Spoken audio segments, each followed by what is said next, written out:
Seorang pengendara mobil menganiaya seorang pengendara sepeda motor hanya karena masalah sepele.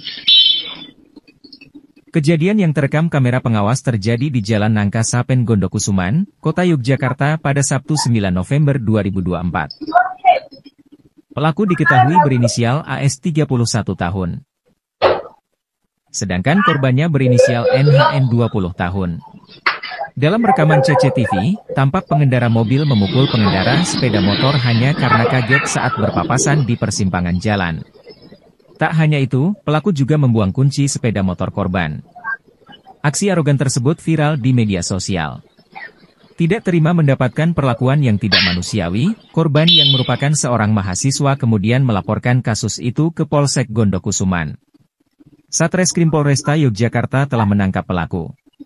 Diketahui, mobil yang dipakai pelaku merupakan mobil pinjaman dari tetangganya.